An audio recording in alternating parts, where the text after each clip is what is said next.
And that's what I would try to get through with Star Wars. Like, you don't have to make it be like a really dark, mature show like Andor. Not all Star Wars needs to be that by any means, but just have like proper stakes of the story where you feel like these are actual force of danger. Company plane the Grumman Gulfstream 1 was in the backlot ride area of MGM for many years.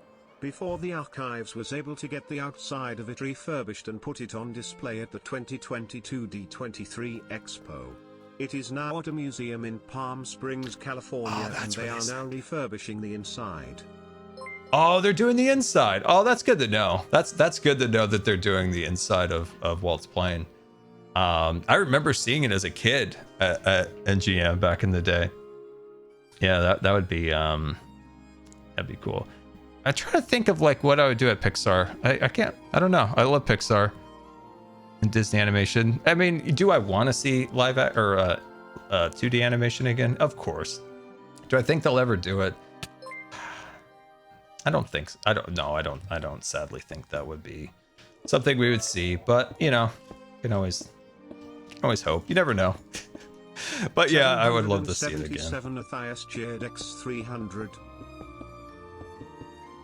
Let's see. All right, so for Star Wars, like I said, I would really want to just give focus to them and to try to get some long-term creators that are within their ecosystem. I think that would be something I'd work towards trying to establish there. Dave and I are going to have a talk about killing characters and giving stormtroopers and things like that a little bit more weight. Let's see, what else? All right, what else, guys? What else? Give me some thoughts. What are you thinking? What are we going to change if we have this level of control? What are we going to do? Scar, add a secret system with Ninja Turtles. Oh, that's Impulse's thing. I would make a show about the clones rebelling against the Empire led by Captain Rex. Ooh, I like that. Good. Also love the content. Keep up the great work. We love you. Oh, I like that. That sounds like a fun show. You know, I was thinking last night, it's a shame the Death Star blew up so quick because I sound like a villain. But I feel like there could have been like a cool show of like life on the Death Star. Because I was watching this show breaking down the science of the Death Star, right? And I'm like, wow, this thing is wild. There was like a city on the exterior portion of it. There was like buildings sticking out of it, and there were trains and all sorts of like crazy stuff in the Death Star that we never actually saw, like, you know, in like live action or whatever. And it'd been cool to kind of see what life was like on the Death Star a little bit. I sound like such a villain right now. Join me in the dark side. I don't know. I'd love to see a little bit more of like what life was like on the Death Star. Would be kind of cool. But it really didn't last too long. It didn't last too long.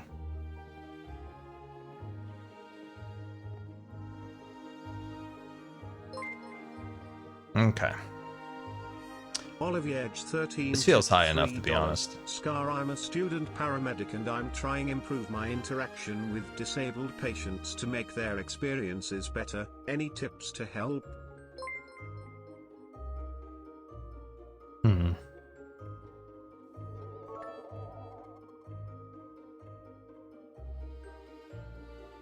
Jack 68632 cheered Dex 500. Whoever wrote the Cal Kestis story for the games needs to do more work.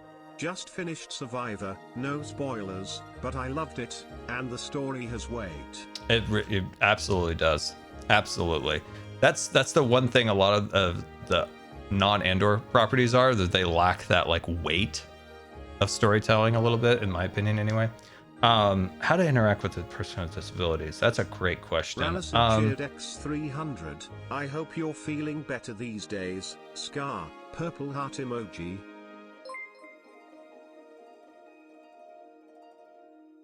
Yeah, I would say that's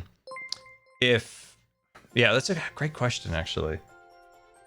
I would say like when dealing with somebody with disabilities, there's a couple small things. It's like, and I by no means think you would do this, but there's always a tendency to like talk down or belittle. There's just some kind of tendency to always do that.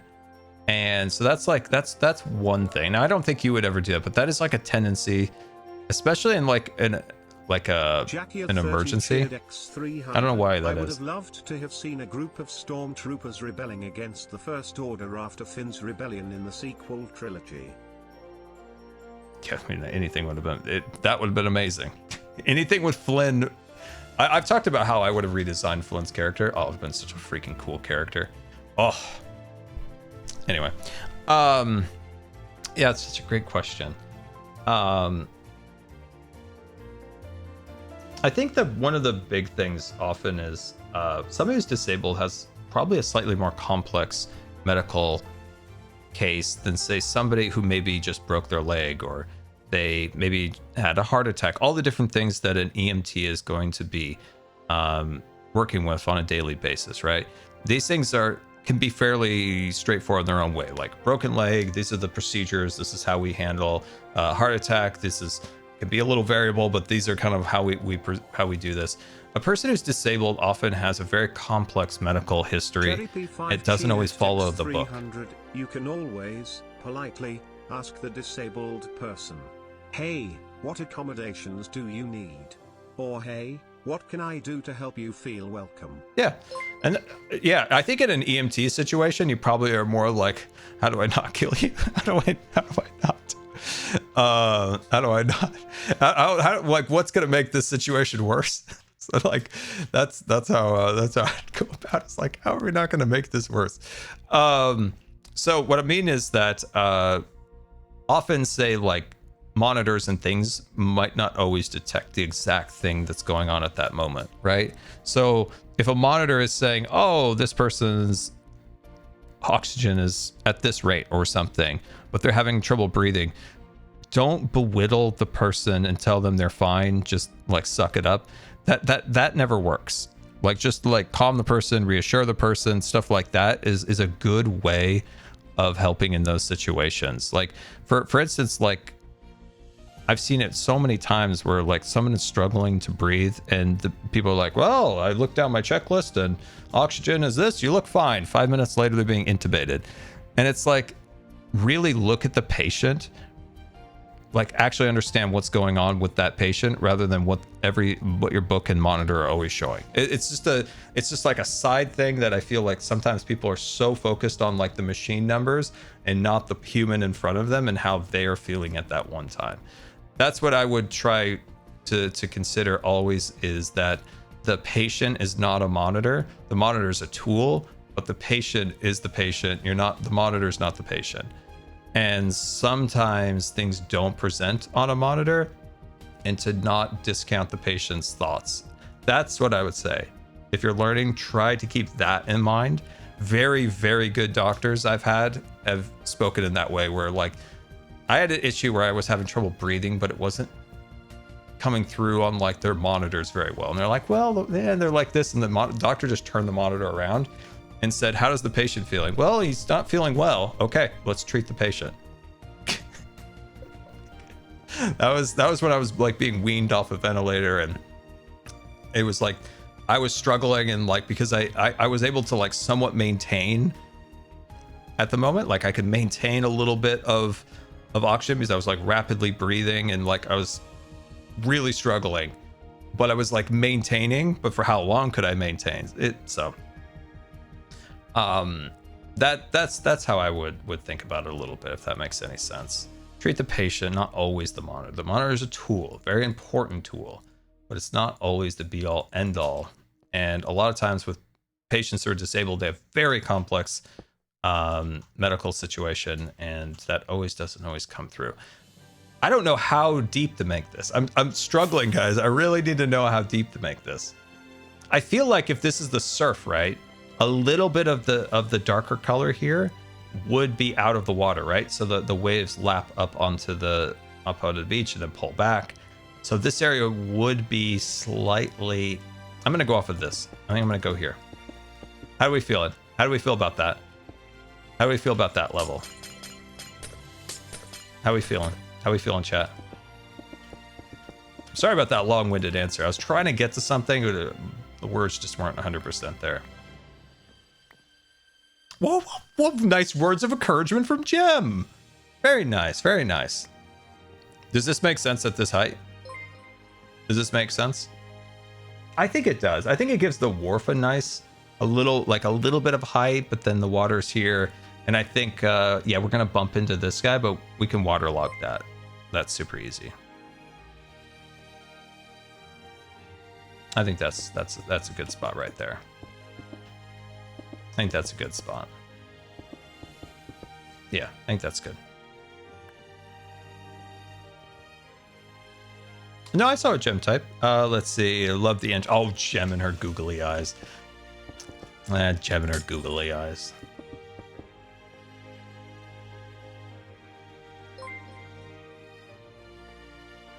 Gem's hinting at something. No, they built the googly eyes. Let's see. I'm trying to think of any other things to do as like for a person that's being disabled. I mean, there's all the, you know, obviously the common just courtesy things, but that monitor thing is the number one thing I would say. That's the number one thing I would say. So this area right here, we're gonna fill in. We're gonna fill this in a little bit with buckets, right? So we'll come in there with buckets, and I might do that before I remove the ice, just to save time there.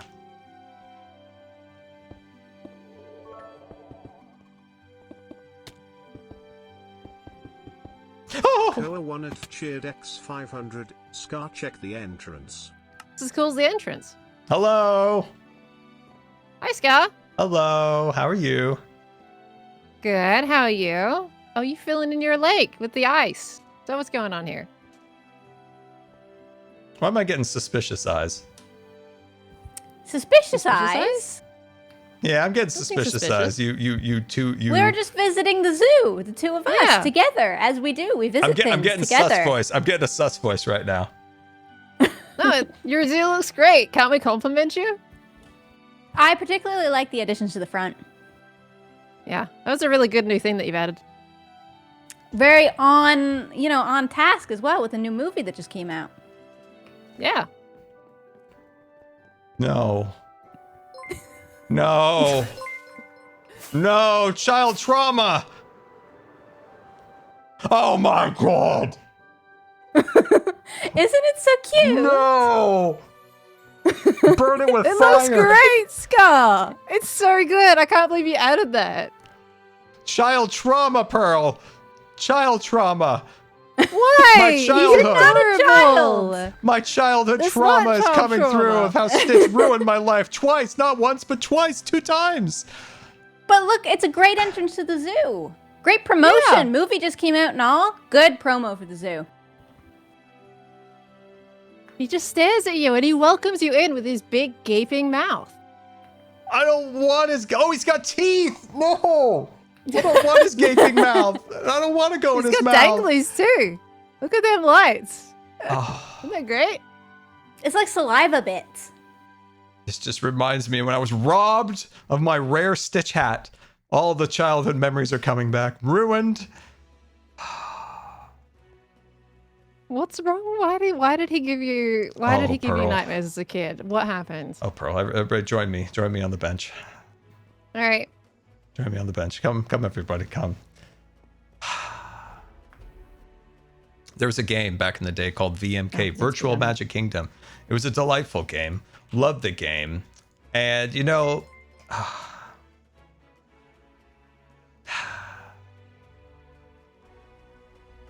It was all about trading. And you had pins, and you had hats, and all this fun. And you would play games to get tokens to buy the things, right? And there was a rare hat, a very rare hat. And it was the Stitch hat. The rare, elusive blue Stitch hat. And only the coolest people on the game had this hat. And people would flaunt around there with their Stitch hat. And I worked my butt off to get this hat. And I finally, after months of haggling, I was on forums, I was haggling, I was trading pins and hats and playing games to get the credits. Finally, I got the hat. Next week, they put the hat in the shop for anybody to buy. All my work over months to try to be one of the cool kids to get the Stitch hat. And then it just became worthless. Just absolutely worthless. Oh. Worthless. So you don't like Stitch because suddenly everybody was getting the hat that you worked a while for?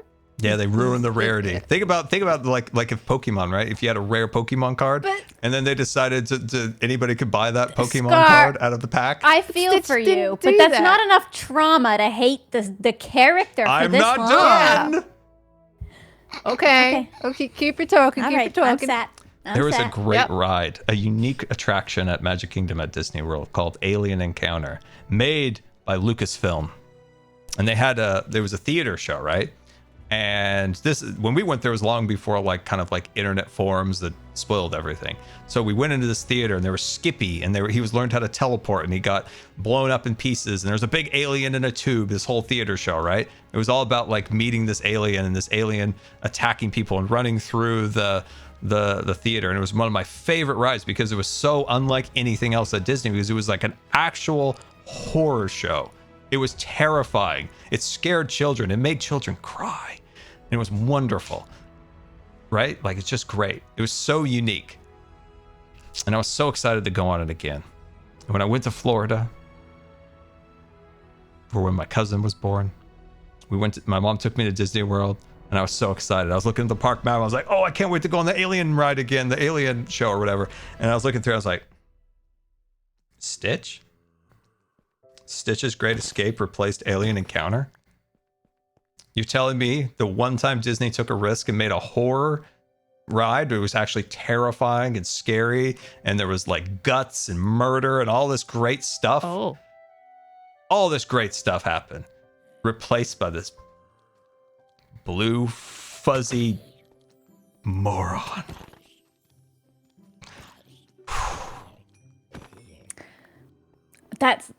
Yeah. Okay. Gone. You I ruined feel one of my this favorite is not, rides. This is still not quite Stitch's fault.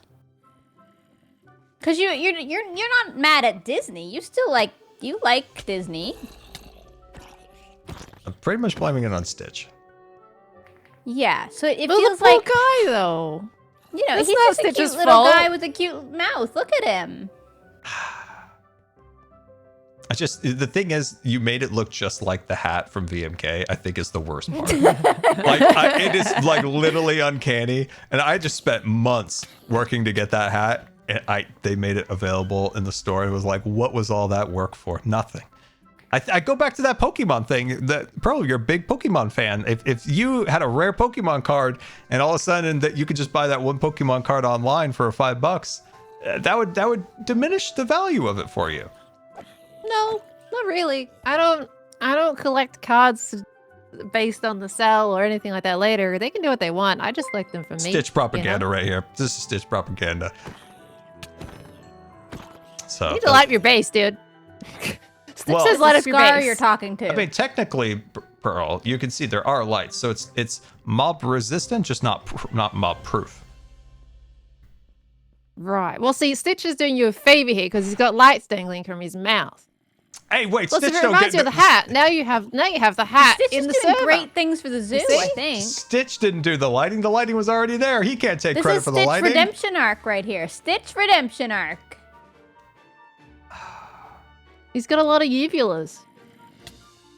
No, it's saliva. You know when Stitch opens his mouth, it's all gross. Ew. We should have done a big tongue. That would have really emphasized it.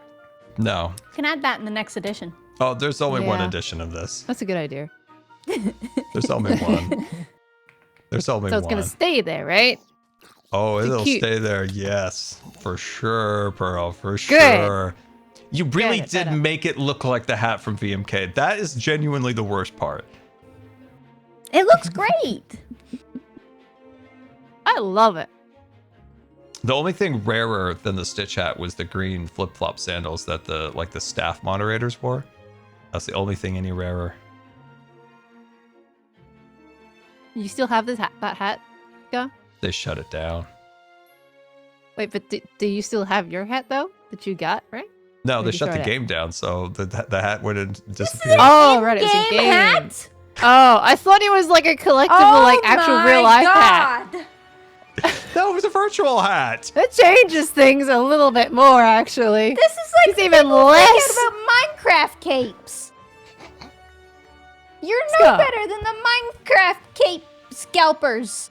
What? No, I worked hard for my hat. I didn't scalp it. It was all legitimate trades. Okay, you're a little bit better, but like, it's They deserve to hate even less, though. virtual digital product. cosmetics, you know? I didn't pay for it. That was before you had to pay for that type of stuff. This is a free game. It's a free game. You know, they did the same thing to my retro pin set. So they had pins with the retro designs from the Tomorrowland, or like the Tomorrowland retro designs or whatever. And I got the whole collection. I was so proud of it. I had it like displayed or whatever.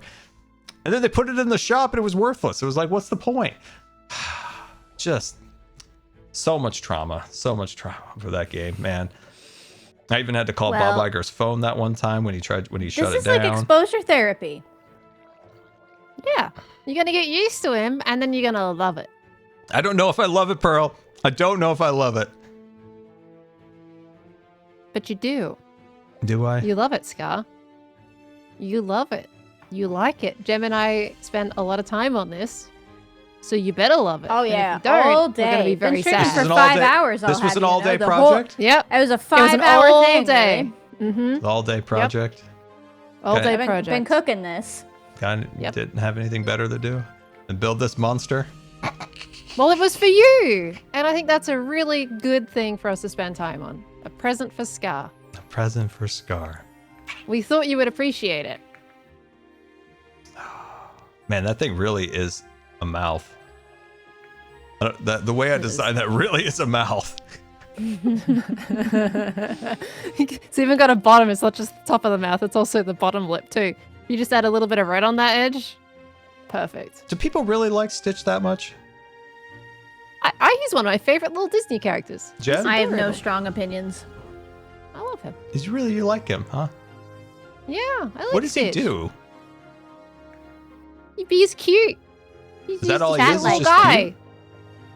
He's a cute little guy, and he has like retractable teeth and everything, just like Toothless. I do And like I love that. Toothless too. I do like that. So that they fit, you know. He's just like Toothless and Stitch. Interesting. Yeah. You know, he's basically just a blue Toothless. Like if you put them side by side, that's what it is. Just a blue Toothless.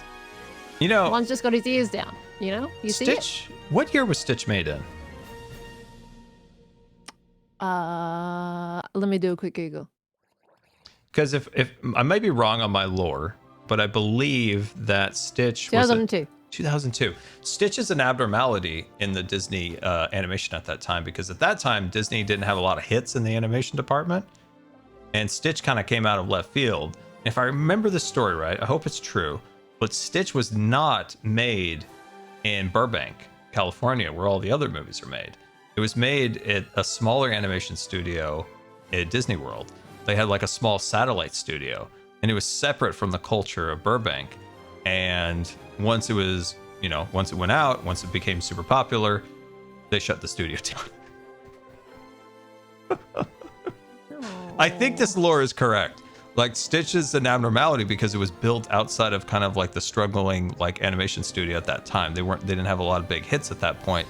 But Stitch was outside of that and kind of had its own little production team outside of the watchful gaze of Michael Eisner, and it was a big hit. And then once it came out, they shut it down. I feel like that's been the case for a few movies lately, or just in general. You A got lot a of few meddling. stories of them being Well, basically absorbed. Well, a lot of studios, the cost of making anything from video games to movies is so high now that executives do not want to take a risk. So it's just figure out what people like and then try to reimagine it a little bit, and then kind of just make nothing new or exciting because they're too scared to take a risk on creating anything because everything's so darn expensive to make. Yeah.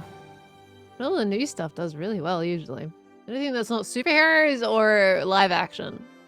You know? Yeah. So what are our thoughts on getting some TNT out and maybe going to town on this Stitch? Nope. Good luck, Scar. Nope.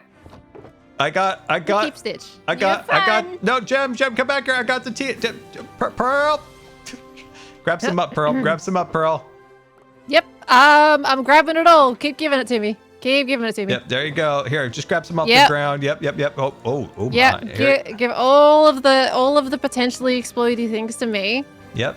Okay. Yep. All of Yep. the. Why is there pufferfish? Yep. All the explodey things Yeah, to get me. that all in there. Oh, Okay. hold on. I'm picking up stuff All right. here. Cool. Okay. Now have fun. That's my prank box. You took my prank box. You'll pay for this. They took it all. They took all my boom boom. Okay, I got 10 boom booms left.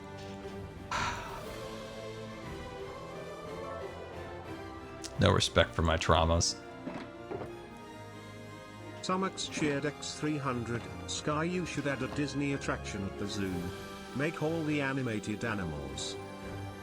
Make all the animated animals. That is such a good idea. We could have a a show or something. That's a great idea. That's a fantastic idea. I can't believe they did that. They know Stitch has wronged me so many times in my life. And now in my prize zoo, soiled with the eyes of the monster known as Lilo or Stitch or whatever its name was. Ugh. That's right. That's Stitch. Lilo's the little girl. I got no beef with Lilo. We've established that. I got no beef. I got no beef.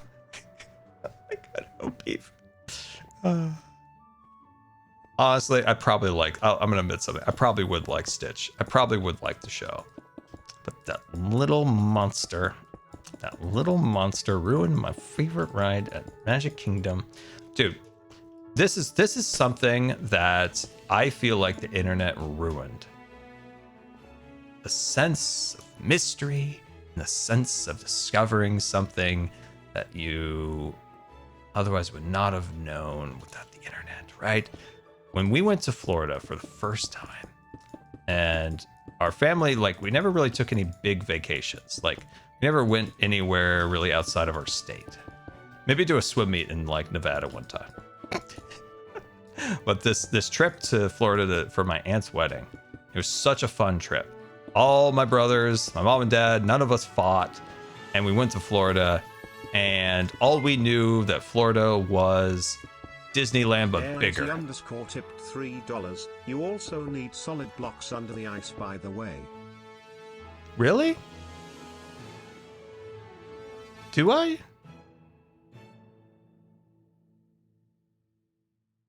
Left your booms in one of the mini shulkers. What's shulkers? Oh dear. Oh, we got a gem raid. Welcome, gem raiders. Welcome. So going there, it was such a mystery because the only thing that we had, because this is kind of pre-internet with videos and endless amounts of photos and videos. So what we knew of Disney World was maybe in a book, a couple of little pictures. So we knew that it was Disneyland, but bigger, right? And so going there, it was just such a wild experience of not knowing at all what we're in store for. And Alien Encounter was just such a shock because it was so different from anything else we've ever seen at Disneyland. Because we would go to Disneyland occasionally. We live near, so it was we'd go for a day for a birthday or something. So going to Disney World was such a wild experience because we had no idea what we were in store. But now in today's day, you get spoiled with everything, right? Ride photos, ride videos, all of that. And it leaves so little discovery and surprise these days. And I feel the internet robs that of so much of what we experience in life, from travel to movies to shows. Everything just feels so spoiled before you even get to experience it. I don't know if that makes sense, but that's how I feel sometimes. Where's my shulker? Where's my ice? Ban the internet. I've just been trying to do a better job of not letting myself spoil everything for movies or shows or theme park attractions. Things that I know that I can never do, I'm okay watching a video on, when it comes to theme parks. Say, I don't know, fill in a blank. Maybe an attraction I know that I couldn't go on. I'm okay watching that. But if there's something that I know that I can go on, I will not watch a video on it. Rise of the Resistance, like in some cases, has been spoiled because it's so hard to avoid seeing clips from it. But I've tried so hard to avoid like being spoiled for that. But I do miss that, like, that sense in the past of like not knowing exactly what's going to happen. I think we miss that little mystery in life that that the internet ruins from us.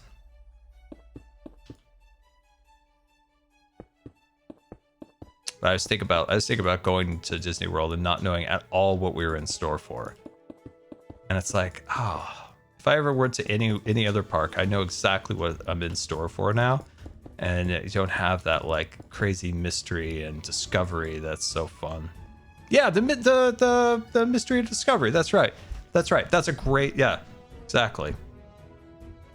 Exactly. Exactly. Oh, by the way, guys, by the way, hold on, pulling something up, pulling it up. I haven't shown it to you yet. Let's pull it up. Let's pull it up. One second.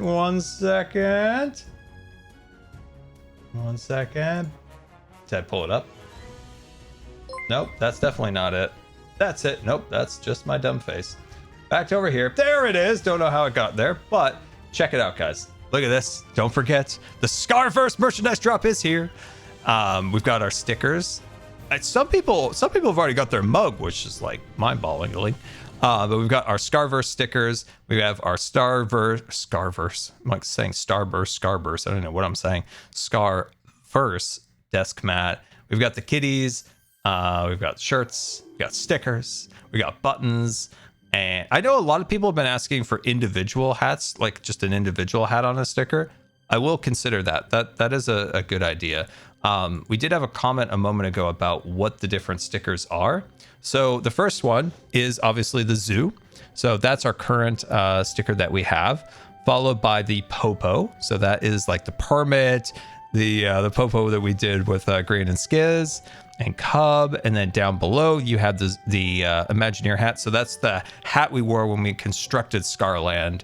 And then there is another fun one for Scarland. That, of course, is the jelly ears, the jelly ice cream bar, and of course the tickets to Scarland. So that's the VIP ticket, and that's the standard one-day admission. This is kind of a fun homage, even though I didn't have technically the hat. It was on my skin, but it wasn't like a big, like a physical hat on my head. That's the Bamboozlers, so you can see like the Life Series details in that. Similar to the Life Series of Secret Life. Even though I didn't quite have a hat, like an actual hat, we still had it like metaphorically in the skin.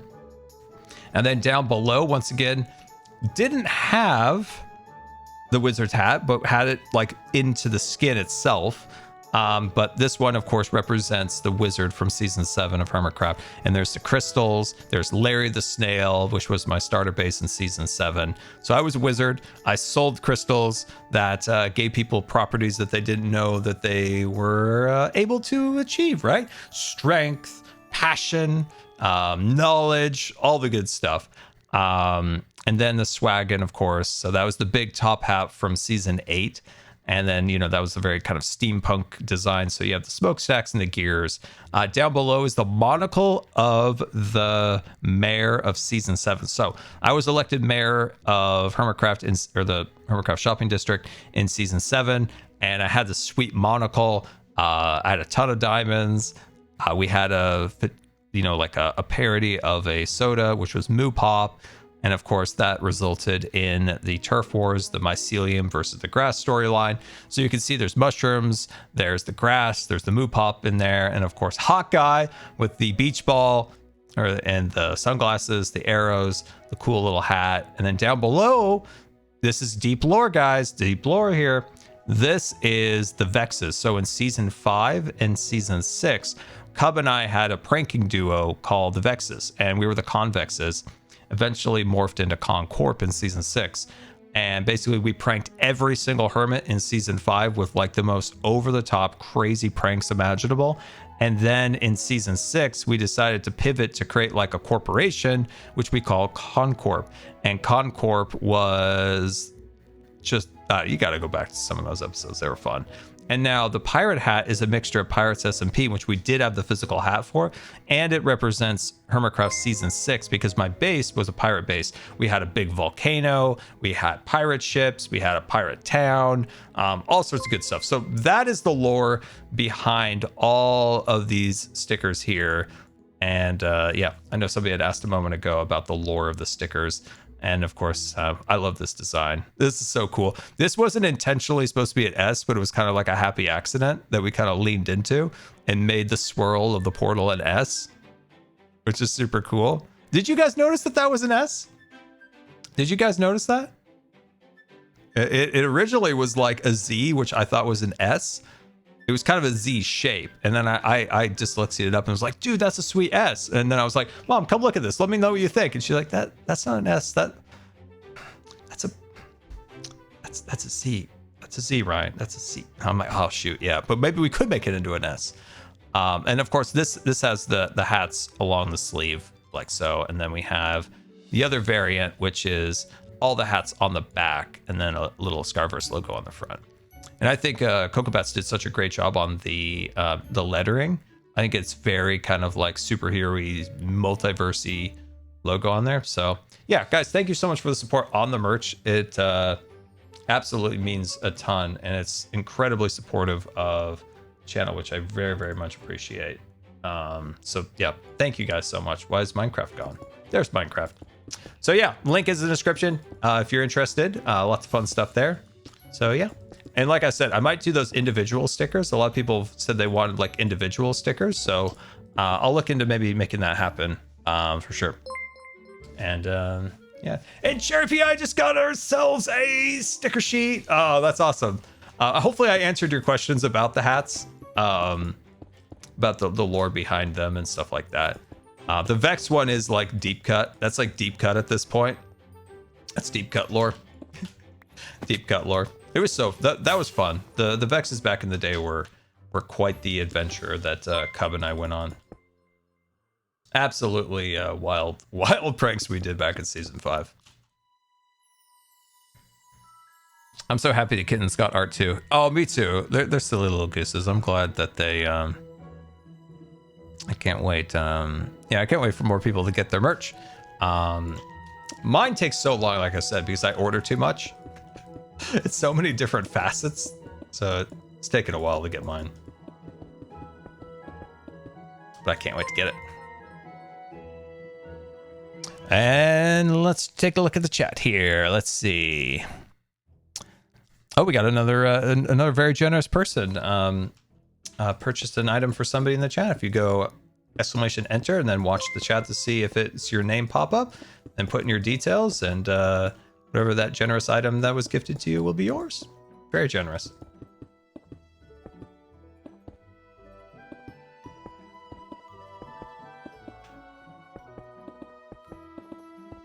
There we go. Oh, I never told you guys about the deep lore of the Eastern Gateway, which is the new expansion. The new expansion at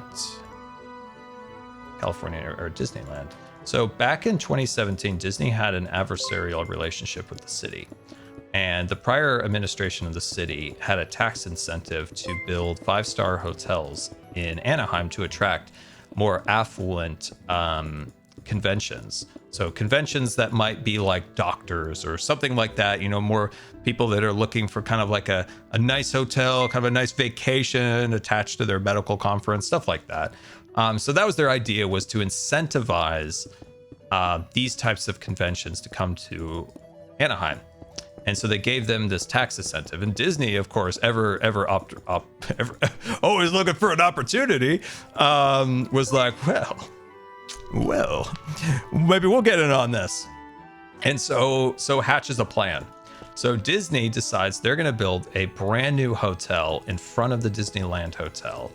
And they released the concept art images and show this giant hotel that would take the spot of the then ESPN Zone, the Rainforest Cafe, Earl of Sandwich, the AMC Theater, and much, much more. And this hotel would consume that area of what is downtown Disney. And the then mayor, who didn't enact those tax things, was not a huge fan of Disney and was like, no, I'm going to find a way to take this down.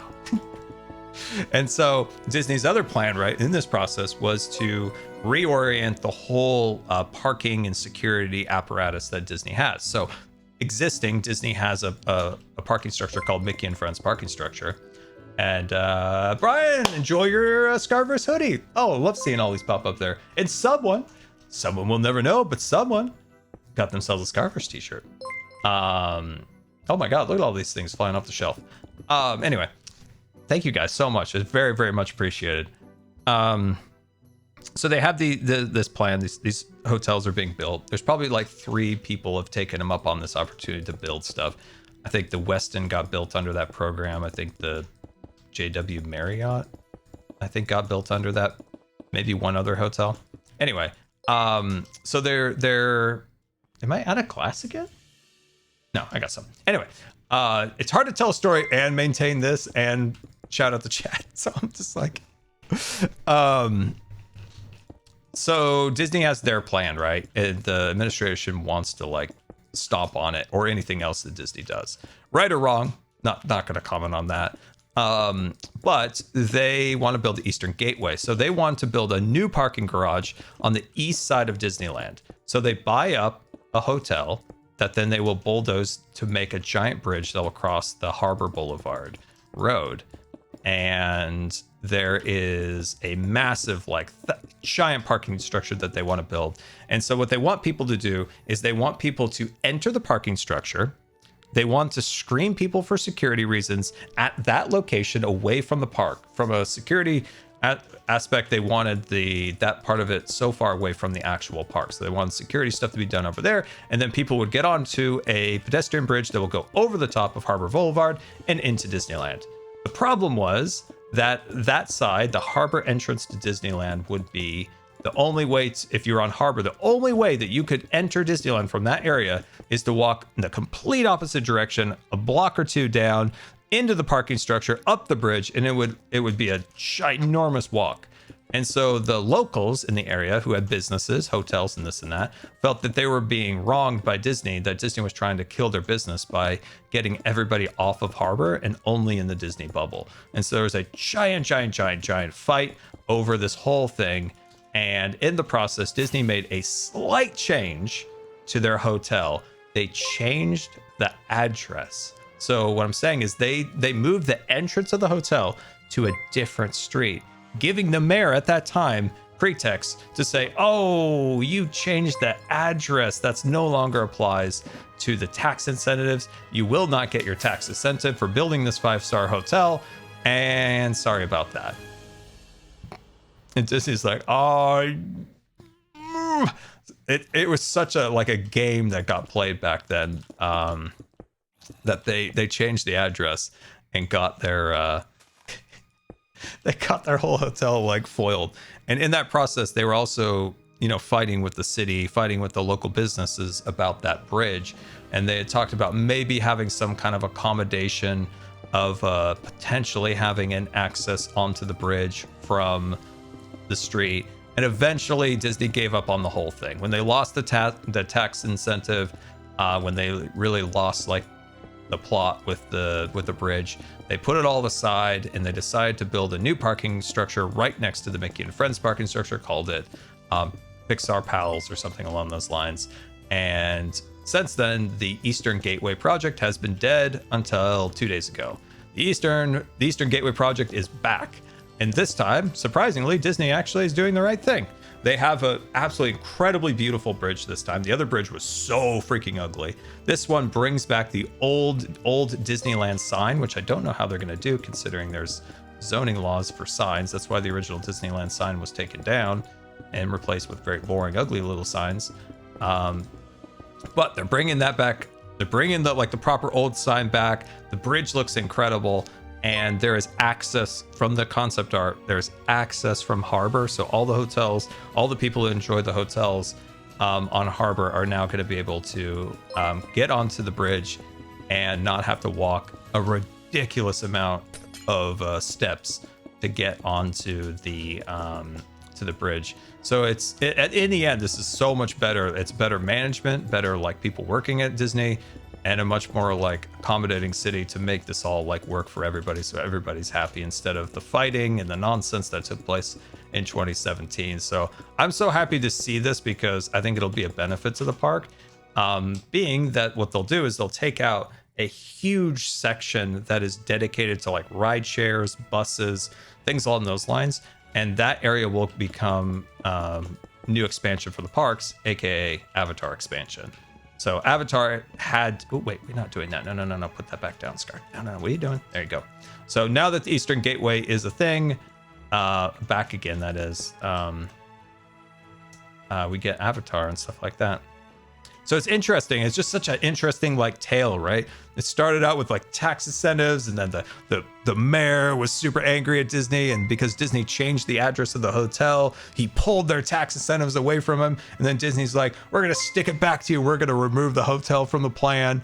And then he's like, no, I'm gonna get rid of your Eastern Gateway. And it was just a mess. It was just an unfortunate, sad mess that didn't need to be the way it was. And now it seems like everybody's getting along and making something cool. So I'm glad that's working out. All right, let me check with the chat. How we doing, guys? Baby Blue Eyes, thank you for the 21-month subscription. Very much appreciated. Slebo W, thank you for the Prime. Queen, thank you for the 14-month subscription. Much appreciated. Lil Pistols, thank you for the 14-month subscription. Much appreciated. NatRat44, thank you for the 2 months. Panda, thank you for the Prime. And Mr. Savage Toes. Wait, Master Savage Toes. Thank you for the 3-month subscription. Much appreciated. Very, very much appreciated. Hearing Scar info dump makes me so happy. I have nobody else to ever talk about this with, and I have a captive audience to bore you guys. So sorry about that. Okay, so we've got. I'm excited about the Eastern Gateway. The design of it is so cool. It's not like the corny like stucco with like basic ornamental design, like, you know, just small little like details, right? Little cuts out, you know, it's slightly ornamental in its design. It wasn't nice. But this is mid-century modern. Mid-century moderns go so well with Disney, being that Disney was created in that era. It just fits. It looks so much better. And I think for people entering on that side, they'll have a much better experience. Quick question. If somebody were to break the ice and have it turn into water, like how would they make that happen? You know, of course I would know because I've played Minecraft since 2010. But like for somebody in the chat, maybe they're new to Minecraft and they're just not quite sure. You know how it is. You guys know. You guys know, you crazy cats. How would somebody do that? A regular pick? A regular pick? Torches? A light source? A fortune pick? Yeah, that, you know, we're educating those people out there, you know, that weren't quite sure, you know. Cool Guy Scar, of course, would know that. He needed to know. Another question. I've had people ask me to put blocks under the ice. What is the reason for that? What is the reason for that? Just so I know what that is, because I'll admit I don't know what that is. Let's see. You didn't put blocks, so do torches. Oh, wait. I want to experiment. So if you put a block under... Hold on, I want to do experiments because I might have done this wrong my whole life. So let's try this.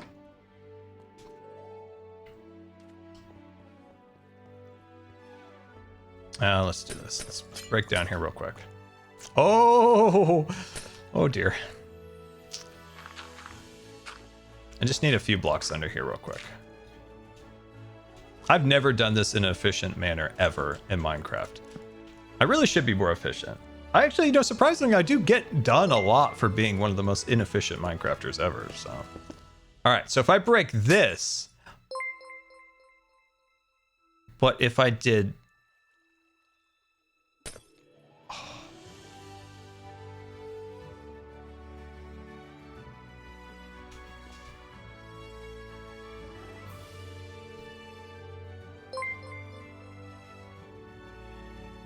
You know, I knew this all along, of course. Like, I knew this. You know, of course, this is a great learning experience for the chat. You know, this is a big day for everybody.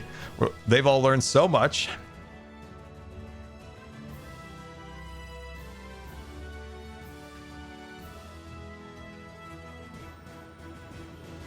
You guys have learned so much. You're welcome. You're welcome. I'm glad I could bring such tremendous Minecraft tutorials for you all, that you can learn these great and wonderful things. Man, it's a great day, guys. It's a big day. We're all learning so many things. This is nice. It would be way more efficient to... I wish I would have remembered. You guys told me to put the blocks under there.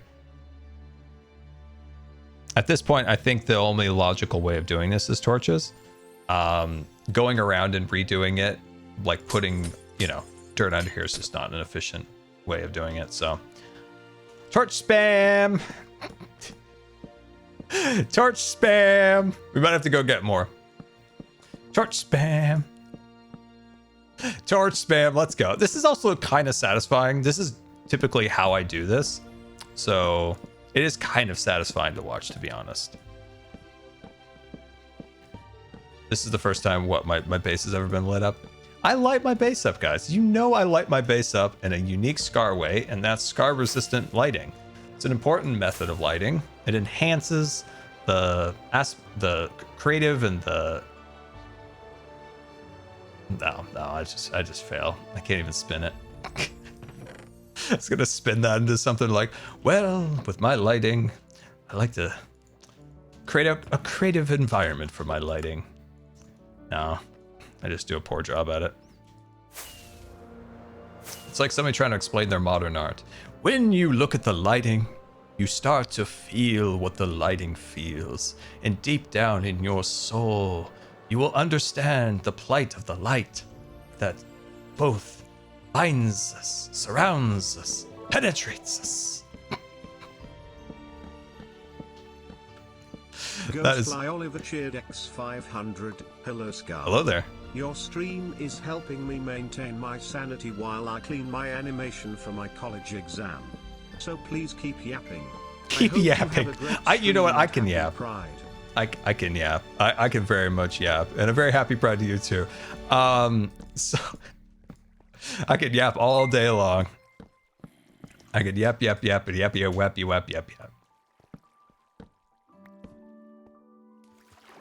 Now we got to fill in some of these corner pieces so we don't get any sneaky ones through the corners here, like that, and that, and that. There we go. That. There we are. There we are. This is actually working out decent. DTG, hello there. Thank you for this 72-month resubscription. 6 years already. How'd the time go? Hope you're having a great day. Well, I hope you're having a great day. DTG, I feel like maybe like you started watching like season 6, like Pirates Village. I feel like maybe like a little bit pre season 6, maybe. Right, man, 6 years. Wow. 6 years. Well, we just talked about earlier in the stream that the Life series started or ended. The first season ended 4 years ago, which is just crazy, man. How time flies, man. What time flies. And as you get older, time it just gets faster and faster. Like when you're like young, when you're a kid, oh my God, the winters were so freaking long. And I can imagine like the colder your winter is, right? The colder it is, the longer it also feels. And like where I live, like our winters could be a little cold, but nothing like a Midwest, type cold. But you see rain all day, every day, and it just feels like that's your entire life. And then finally you get to summer. Oh my God. And now it feels like winter was 5 minutes ago and last summer was 10 minutes ago. As you get older, it's crazy how fast time flies. Absolutely wild. The ice is melting. Yep, we're getting there. We're getting there. We're getting there. Nixieverse coming in with another giveaway in the chat. Let's freaking go. Let's go. Now, this isn't obviously the most efficient way. It's kind of satisfying, but some of the little blocks do kind of need to be tended to. Unless when there's blocks around it. Oh, no, that doesn't work that way. Okay. I wondered if, you know, we talked about the blocks under it, but I wondered if it also counted if there was blocks to the side of it.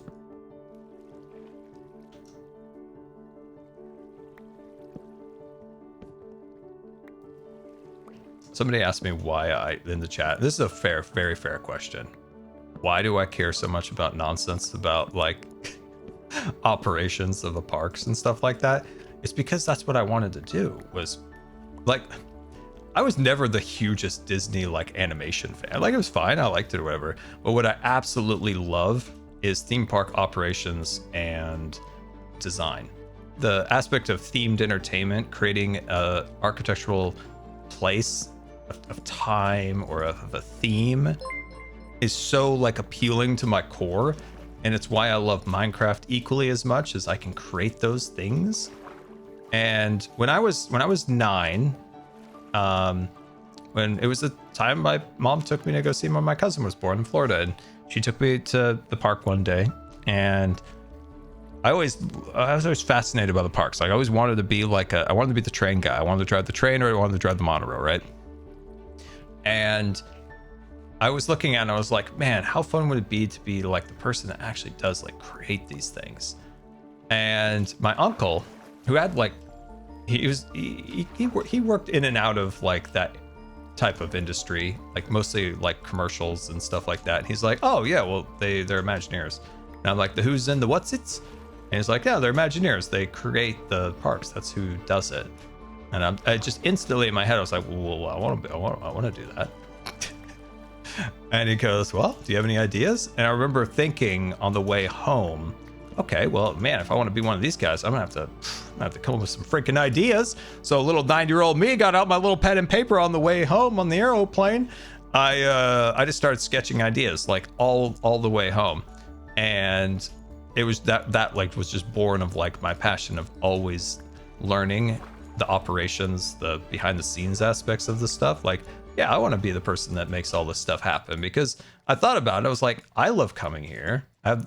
My family always has so much fun. Like, I want to create that for other people, like create fun experiences and stuff that makes families have fun together and kind of gets them out of the real world for a little bit. And so when I was drawing, right, the ideas that I had were, the first idea that I had was Disney World's Toontown version. It was like a fair. I forgot its exact name, but they didn't have so much of a Toontown like they have at Anaheim, but they had a farmer's market. I'm sure somebody could correct me. It's like a county fair type thing. That was their Toontown. But what they didn't have was a Jolly Trolley. So at Disneyland, their Toontown at the time had something called the Jolly Trolley. And it was a trolley that was very jolly. It swayed as it rolled down the track, and it basically would take you from one end of Toontown to the other. And God, you gotta love the Jolly Trolley. It's unfortunately not there anymore. But I was like, well, they need a Jolly Trolley. They don't have one. How could they not have one? So I thought, okay, all right, let's think. What did my uncle say? So I gotta come up with ideas. Okay, what would a Jolly Trolley look like for a county fair land where it's all like the Disney characters, but in a county fair? And it hit me, it was like a truck that goes from the farm to the county fair. So basically it was like an old truck with a flatbed on the back, and you get onto it, right? And there's like little cages that you sit on top of that have like chickens in it. And when the vehicle comes to a stop to pick up new people, like the tires like kind of deflate. They kind of like make a cartoonish like fart sound, and like the tires deflate, so it's a little lower to get on, and then before it takes back off, the tires inflate back up, and then this truck like hobbles its way along, and there's like little chickens in cages that are like chirping, and Goofy's up front, which is hilarious because now Goofy is the driver of Mickey Way's Runaway Railroad. So that was my first idea. And then my the second idea was, I love Aladdin and I love Indiana Jones, and the Cave of Wonders is such a freaking cool aspect of Aladdin, and that could lend itself so very well to a theme park ride. And basically I designed like an enhanced motion vehicle, which is the name of the vehicle that Indiana Jones uses at Anaheim, but with a carpet on top. So it was like an Aladdin ride, and I designed it all out, how the queues were going to work, how it all was going to go. It wasn't going to take part. It wasn't going to be a book report style attraction, which a book report style attraction is where you just retell the movie via theme park attraction. But this is different. This was like being lured into the Cave of Wonders, and then Aladdin like saves you kind of at the end, and Genie. It's like Cave of Wonders came back again, and the Genie and Aladdin save you in the end. But anyway, I designed the whole thing, and basically you zip through the Cave of Wonders on the enhanced motion vehicle. It like pulls back, it stops, and has all these different scenes, and I drew out all the scenes. Fast forward a couple of years later, my aunt finds a former Imagineer who does like courses online for theme park design. And I go all out. Like at this point, I'm probably like 13 or 14. So I'm better at drawing. I'm better at conceptualizing these ideas. For the course, I, gave up this whole presentation for it. And at the end of it, the guy messaged me, because there was like a number of people in that online course. And he messaged me and said, "Hey, how old are you?" And then I was like, I forgot how old I was, so like 13 or 14, and where he goes. All I got back was, "Very impressive. My wife still works at WDI, and when you turn whatever age, email me back, and I want to push you into getting an internship at WDI, or at least showing you all the things that you need to do to get that internship." And I was so blown away by that. Like that was just like such like validation of years and years and years of like learning about theme park operations, learning about like the smallest things about like, psychology of how guests flow through spaces, to architecture, to this and that, all this different stuff. And I was like, and then I was just laser focused, and I was able to message him quite often. He was always answered all my questions about modeling clay and modeling foam, because I wanted to start creating some of the caves that I wanted to with modeling foam and all that. And then I got sick at 16, and that changed the unfortunate course of everything I'd worked for.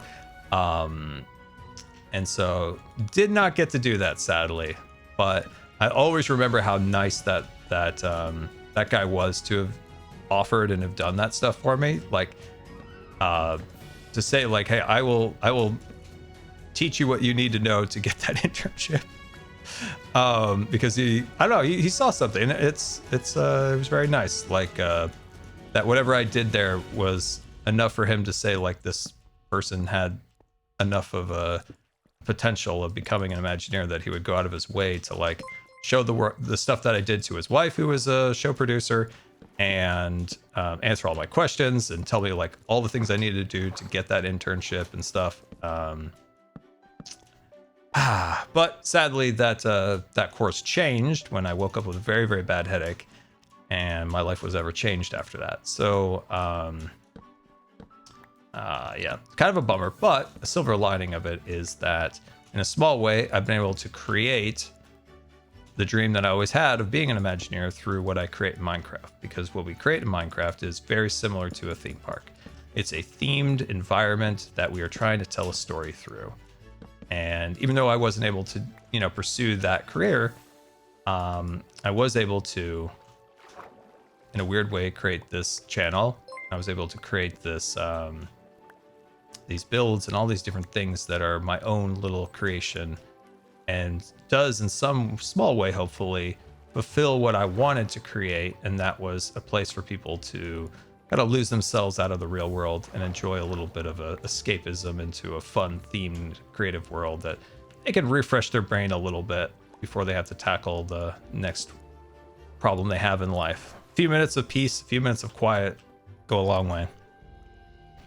But yeah, that's why when people ask, well, why do you care so much? It's because that's what I wanted to do as a career, and I was very passionate about it. And I wanted to learn every single aspect of that, and that's why I'm very into it and know so many ridiculous little details, because anywhere that I could find the smallest little of detail, I would learn it. You know, back in the day, so let's say this is like a 2005, 6, 7. There was a lot, the Disney community online was very different than the Disney community today. Disney hated leaks.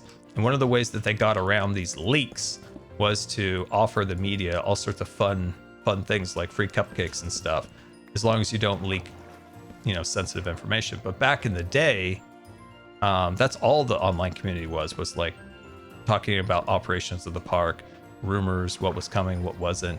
You just don't see that hardly at all anymore, because a lot of the media knows if they leak anything, they get taken off that media list, and no more free cupcakes. No. So unfortunately, you don't get to hear a lot of the cool details of the past that used to get leaked online all the time about how decisions were made, what was coming, crazy things like that, because they got to get those free cupcakes. That's a very long-winded answer. Oh.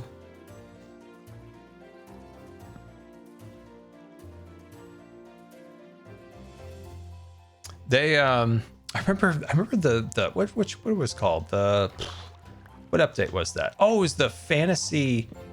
I remember Disney when they really cracked down on leaks. It was during the era when they were building the Fantasyland expansion at Magic Kingdom. Basically, all the plans got leaked online prior to their announcement, and they were big mad. Well, understandably, right? Understandably, they have a big plan. They want they want this to go the way they want it to in terms of announcements. 100% understandable. From a person that just loves the parks and stuff, you also kind of want to hear about the secrets, but you can see both sides. And when that leaked, that was like the end in a lot of ways of like the leaking blogs and forums and stuff like that. Disney cracked down so hard after that. It was wild.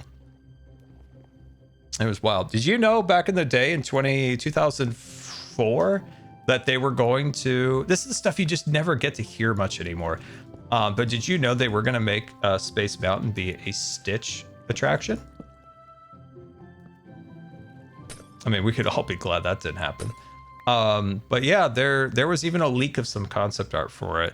But yeah, Disneyland for the 50th anniversary did a top to bottom refurbishment of Space Mountain. New track, they cut a hole in the side of it, ripped the track out, put new track in, new ride vehicles. What happened was when they put sound system in the ride vehicles, it was so much extra weight that eventually the track became unstable.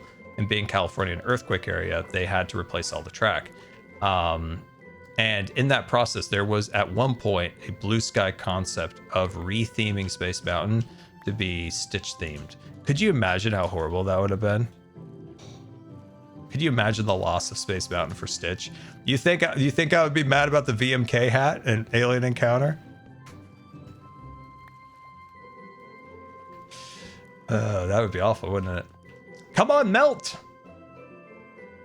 Melt! Melt.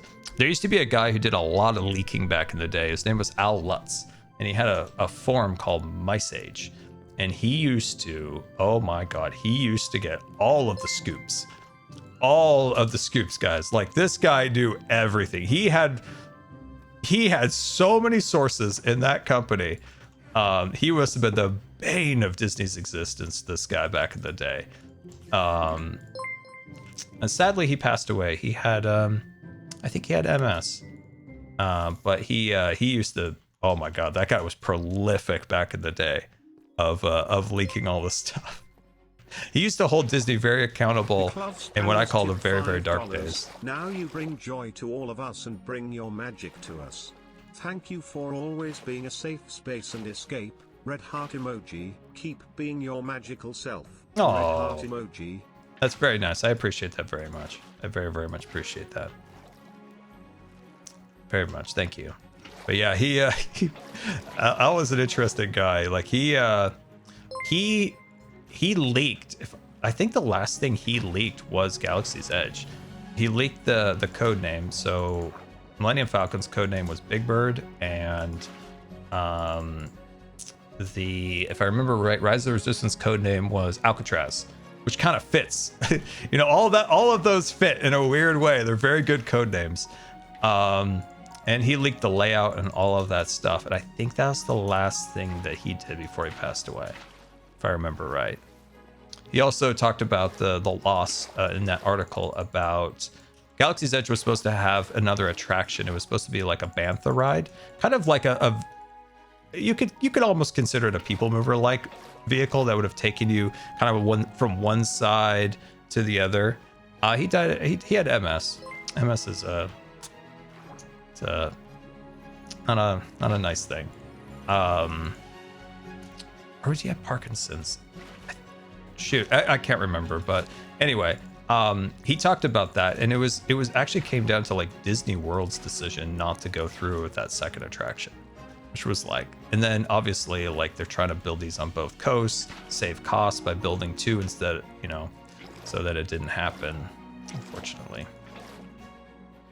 It would have been cool. If I look at Galaxy's Edge, it's a beautiful, beautiful land, and the Imagineers did a phenomenal job, and it is not their fault in the absolute slightest of its shortmings. The shortcomings are purely on Bob Paycheck's so interesting to listen feet. To you talk about your interests that we in chat can watch paint dry, I mean ice melt, and still be super entertained. Watch paint melt. That's so funny. That's so funny. Yeah, that's so funny.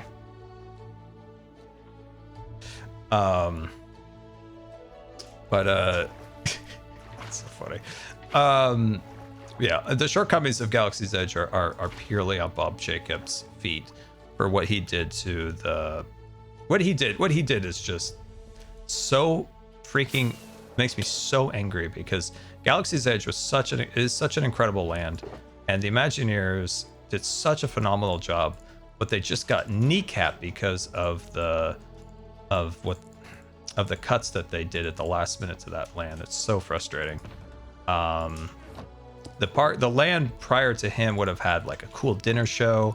It would have had, you know the area. So if you're familiar with the parks, in Galaxy's Edge, Rise of the Resistance is kind of in the woods, right?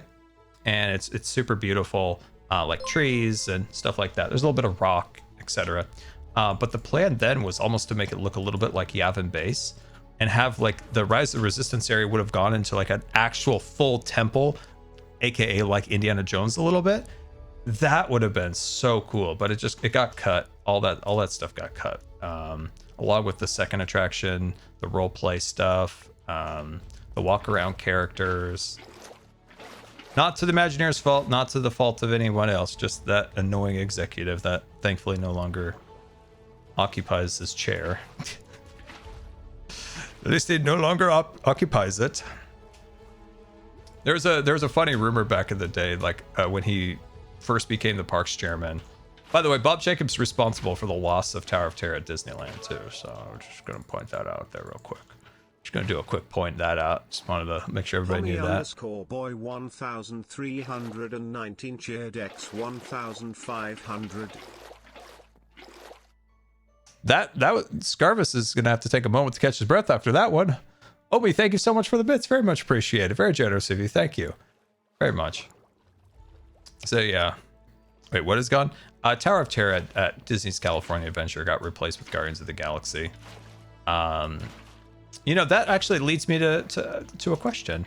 So if the backlot, so Hollywood Studios backlot, still, if it's gonna stay at California Adventure, if they're still going to keep it, which I think they've confirmed that the Hyperion Theater is going to stay, even though I don't believe the show is currently running in it. If that's going to stay, and the Hollywood area is going to retain its existence, but they're going to remove the backlot area to build the Avatar land, okay? And My Consolidated Rescue will go away. What on earth is the Hollywood area's point at this point, other than having like a shop and a theater that's empty? So I'd hope that they have some. I hope they have some plans for that. I really hope they have some plans for that. I would tell you what I would do. You know, I know people love Avatar. It's not my favorite movie, but it's pretty. You know, it's got nice visuals, and I think that lends itself to a theme park. I think that is, you know, so it looks nice, and I think they'll do a good job with it. What I would have done instead was to really lean into the Hollywood aspect. I would refurbish all the facades, really give them proper, like, proper interiors, proper backs. Right now, a lot of them are facades with like metal on the back. So give them proper facades like Buena Vista Street. And man, I'd build a modern day great movie ride. Really go for it and make it a little crazy. Make it instead of being like more of a tour, give it a little speed, give it a little pizzazz, you know, maybe a little drop, maybe a little lift, a little something, you know. I'd make a modern day great movie attraction, so that whole backlot area would become like a movie theater area, or a movie production area, studio, but like actually like full of attractions instead of just like stucco warehouses. Like really make it cool. It could be so fun. Maybe even like build like maybe even turn that area into like a Hollywood, make like a fake Hollywood hill too that covers up the show building for the attraction. I mean, it would fit the theme more than Avatar, but like I said, they'll do a good job with Avatar. I just would have leaned more into the California aspect, movies, stuff like that. And Great Movie Ride was such an incredible attraction. That goes along with like the Alien Encounter. When my family and I went on that, we had no idea that what that ride was. It just said it was the Great Movie Ride, and it was like, heck yeah. And it was such an incredible, like, mind-blowing attraction going on that. And I would have loved to have made a new version of that. Maybe even like you're in like a golf cart, right? Like flying through a studio, going from soundstage to soundstage, like for the attraction. That'd be so fun. And like I said, I'm not hating on Avatar. I think it'll be fine, but that's just what I would have maybe have done.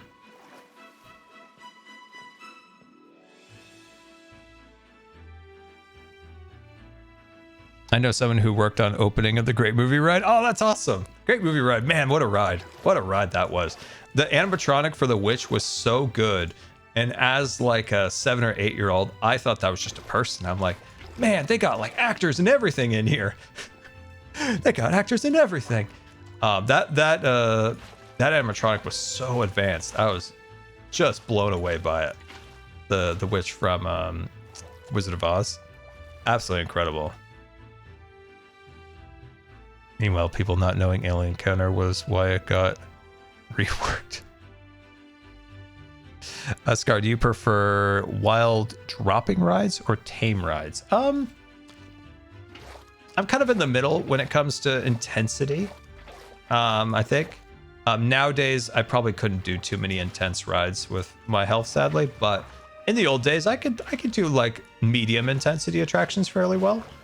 Sometimes things, you know, maybe not like the giant, like crazy rides, but I could do medium attractions. Scar, when do we get merch restock? Merch restock. Everything. Anita I mean, 37 tip $10. I don't know what you mean. Love your vids so much. Got my first surgery a week ago and recovery has already been pretty up and down, and most of my motivation comes from you, Lee. Oh, well, I wish you the absolute best of luck for your recovery, and yeah, absolutely thinking about you. And when you go through any medical procedure, especially a surgery, man, I feel you on that. Those ups and downs where the one day you feel like, haha, I'm back. I'm ready to do this and I'm ready to do that. I can't wait to take on the world. And then 5 minutes later, you're like, oh, I hate life. And that is frustratingly normal. Very frustratingly normal. You will have those ups and downs of recovery. And I remember my last surgery in 2020, the last big one was in 20. It was when that huge surge of COVID happened. It was the Omicron variant, so it was 2020. Oh yeah, it was coming out of 2021, going into 2022. Man, yeah, there was the days where I was like, man, I'm back, ready to make videos, ready to go, and then yeah, you just kind of get whacked again by it, and you are going up in this scenario. This is how I always think of it, is like you are going up, and the up is a metaphor of recovery, but then there's just kind of like this, right? It's kind of like this. You're still going up. There's little dips, there's little dips in here and there, but you will get to the top of that hill and get going again. And not letting yourself get too beat up over it. Not letting yourself get too beat up over your recovery. Because your body needs time to recover. As much as our minds want us to get going again, our bodies need that time to recover. And we got to give it to them, or we just keep getting set back. Sky, are you going to kelp everything? I think we are going to it. Yes.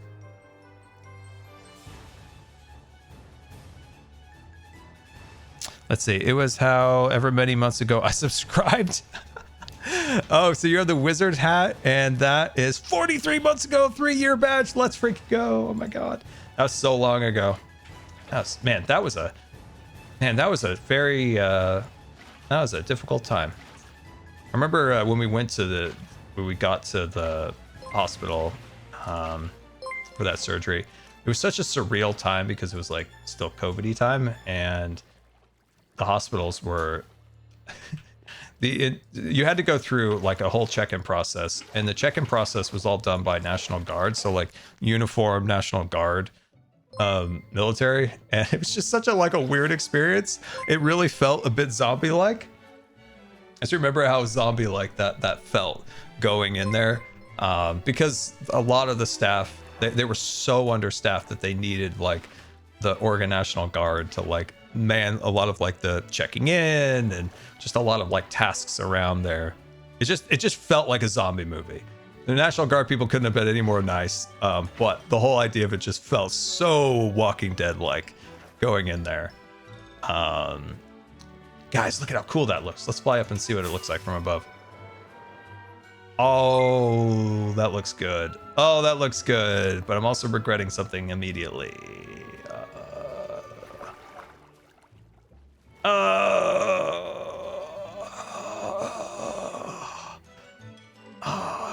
I'm hitting my head against the rock.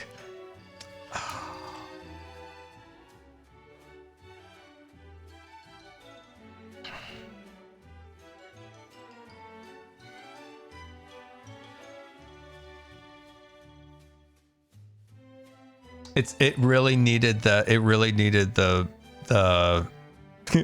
I call it milk chocolate. I haven't called that wood milk chocolate for a long time. It really needed the spruce level, I think. I really think it might have needed the spruce level. I might have needed that. I don't know. I'm not sure. I'm going to leave it how it is for now, because I think that looks like a perfect height with the wharf right there. I think that looks like that's a perfect height. I just feel like that maybe needed the spruce. But what we could do is actually do spruce along here. Maybe it'll bring in a little bit more on this side, which is a possibility. The reason why the spruce works really well is I was looking at a lot of pictures, especially not Miami. Well, Miami has sand, but I was looking at Maui, and Maui has that real orange, rich sand. I've never seen it in person, but I looked at a lot of pictures. And I was trying to go for that transition of that real dark sand upwards. I think let's just hold the course. Let's hold the course. We can always make modifications, especially when we build the second area. But I think it looks okay. I just maybe wish that this was right here. And that's, you know what, honestly, that's an easy fix that can be made if we have to. So no worries, really, I think. We can always make modifications. The beautiful thing is Minecraft is not permanent. Just depends on how much time or energy you want to put into it. Let's see. Let's see. Let me check on the chat. What do you guys think?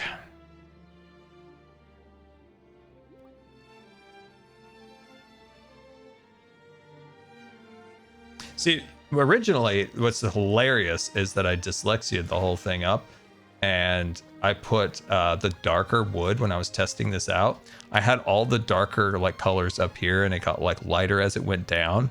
So it went from like the darkest wood, right, dark oak, to sand at the bottom. And I'm like looking at it, I'm like, I feel like this is right and wrong at the same time. And I realized like, oh yeah, I looked up that picture of those Maui beaches, and I'm like, yeah, I messed this up. I messed this up pretty darn bad. But I think it looks nice. We just maybe we'll move it down one level, or we might change the color of the design over here. I can't remember how I designed it out front. Forgot how I designed this out front. I might have dyslexiated this up out here too. Yeah, see, this is where this is. I don't mind this too much, actually. I don't mind the sand kind of looking like more of it's in a shadow. I think this almost works in a way. I think this almost works. But when you're trying to create a beach that has a surf, I think this is the right method of going dark to light like that. I think that makes more sense. So darkest to lightest to the top. I think that makes sense. I think out there also works in its own way. This still might need a little bit of a darker color here, because when the surf comes up, right, it's gonna wet the sand, and that's gonna be really dark, and as it like pulls away, it just slowly lightens as it goes back. Okay, all right, so we might still have to do the kelp business, but I need some animals in here. We can't have the zoo exhibit here without any animals, so let's go get some dolphins. All right, the fun stuff now. Now we're gonna have some fun, guys. Now we're gonna have some fun. Now we're going to have some fun. All right, let's grab some stuff, and then we're gonna go dolphin hunting. Dolphin hunting.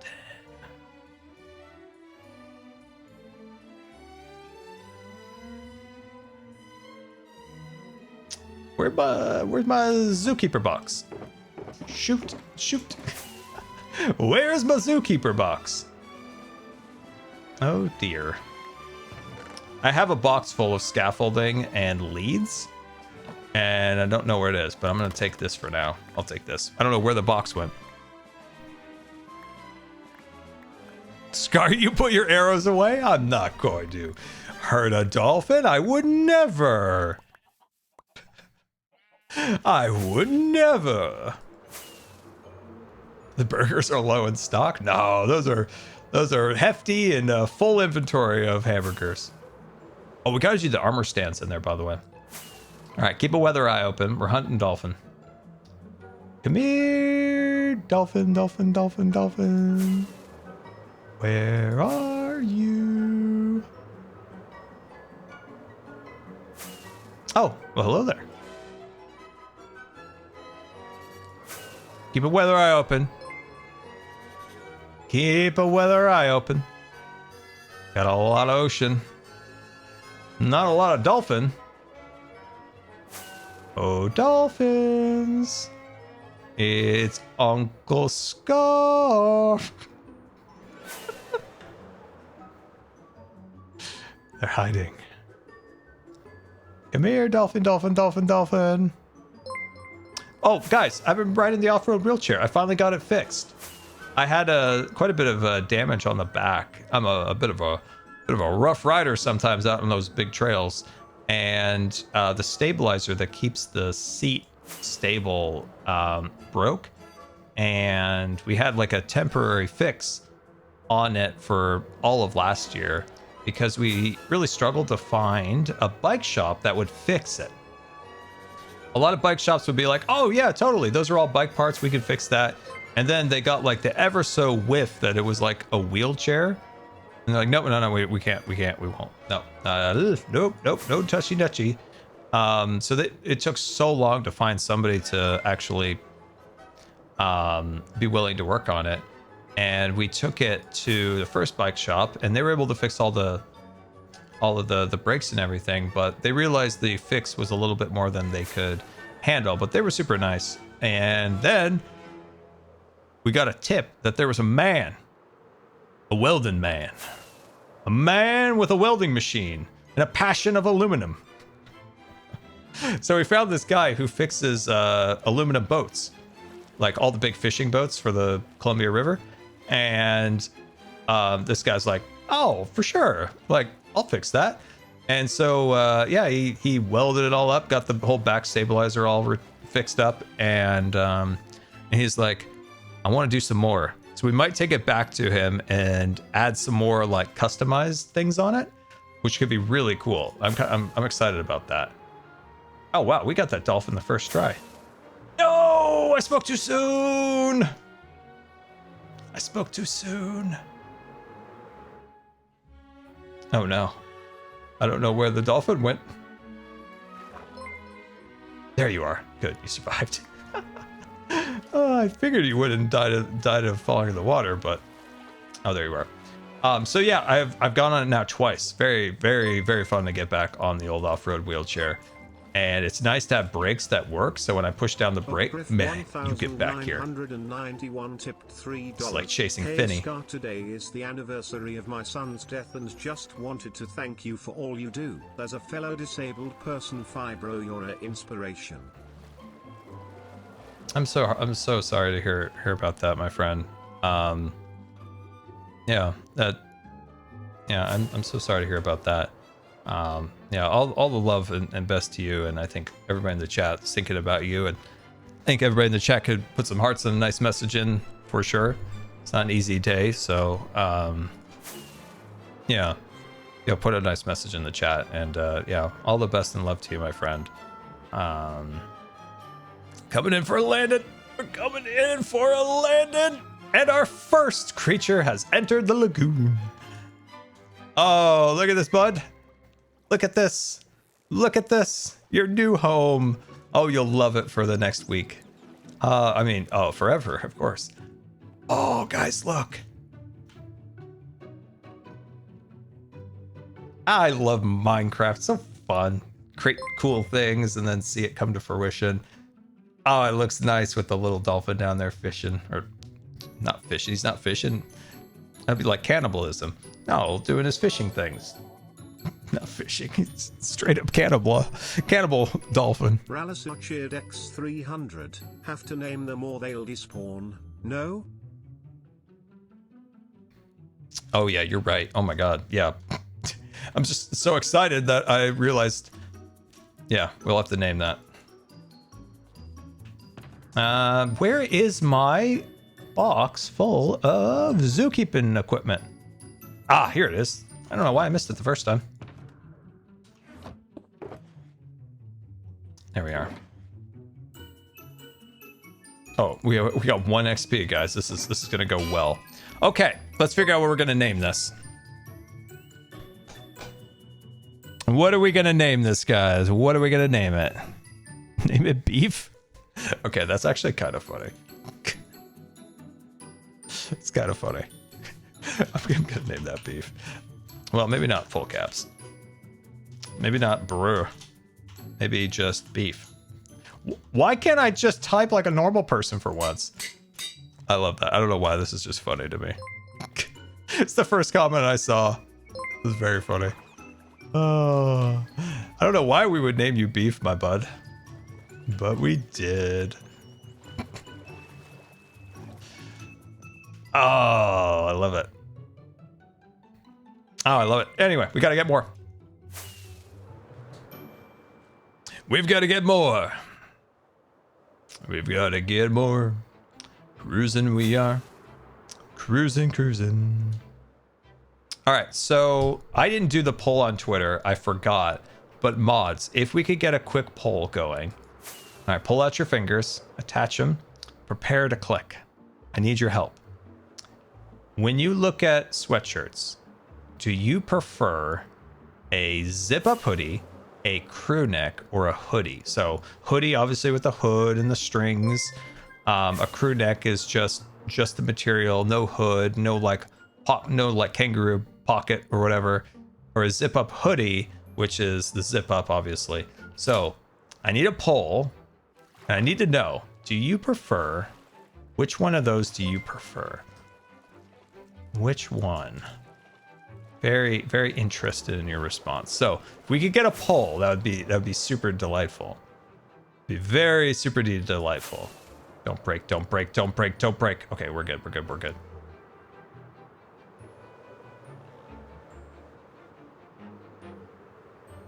I'm curious because I thought zipped up hoodies were kind of like out of trend, but I'm seeing a much different story in reality. Seeing a different story. Come on, Beef, I got a buddy for you. We got buddies. So let's talk about the grass. So I've been thinking about how I want to do like the bottom, right? I want the bottom section where the darker areas to really feel like it's a deep lagoon. So adding grass to it might throw off that perspective, but we can give it a try. And also man, I guess I haven't spent enough time in the tropics or any time at all, but how much underwater in like the sand is there actual like seaweed or seagrass or anything along those lines? Does it actually grow in the sand? I need to look up some photos to actually like get a better visual of what the sea bottom needs to look like. Beef and Patty. Oh my god. Okay, that's the other name. Oh dear. Oh dear. Oh dear. Oh dear. That is a funny name. Don't know why it's funny, but it is. Couldn't imagine why. I do need some more XP. Oh shoot. There we go. All right, where's my other name tag? I saved these ones for special occasions if I need to like name something really quick. This one's Beef and Patty. That's funny. I like that. The next one is Bun. Oh my god. Oh good. I was worried that it despawned. I really like the darker bottom. It really makes this feel like it just goes off and like off into the depths of the sea. Get back here, buddy. Get back here. Get back here. I can't. The Dolphin's Grace is too powerful for me. The Dolphin's Grace. And don't mingle. Don't mingle together. I can't figure out which one's name I need to name. It's this one. Got it. Okay, good. Okay. Oh, that looks so good. Oh, I love it. Love it. I love Minecraft. You know, if I put wings on, I might be able to fly. There we are.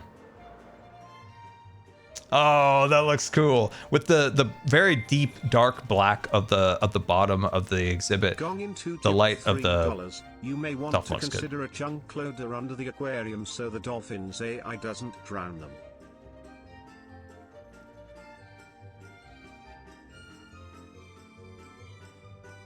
Oh, dang, you're right. I would have thought, maybe I'm wrong. I would have thought that this would keep them alive because you do have the water, you do have the air. Whereas when we were putting them in the tank, there was a little bit more confined. I have been able to keep these guys alive for a considerable amount of time. There should be 2 dolphins in my tank up here. There is a glitch where I can't see the bubbles. Yeah, there's two. But let's use Cheetah Cam again.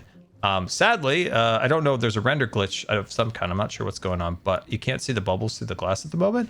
But these dolphins are still alive, and I would assume the reason is there's so many bubble columns that there is a good chance they're always within one of those columns when they're unloaded, potentially. So maybe we need some extra bubblage, maybe some extra bubble times.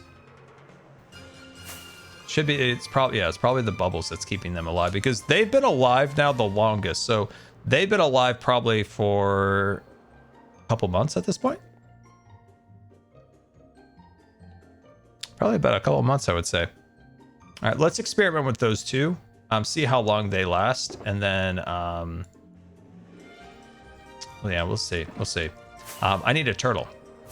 I need a turtle. Turtle time with Scar. I need a turtle.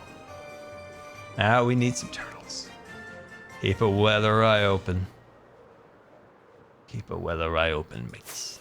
There'll be squalls ahead, and Davy Jones waiting for them who don't obey. Turtle named Lettuce? Oh my god. Oh my god, that's... You guys. And where does one find a turtle these days? Is there like a turtle area? Turtle Island? Place that turtles often frolic? I'm looking at the beaches. They got like a preferred beach? Preferred beach area? I know Impulse has a few turtles by his base. Steal one from Cleo. Cleo got a lot of turtles? Cleo's got a lot of turtles over there?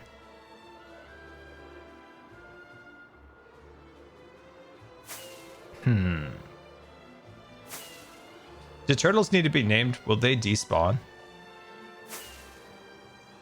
Wow, man, Hermitcraft, we've really decimated the environment around here. Environment has seen better days.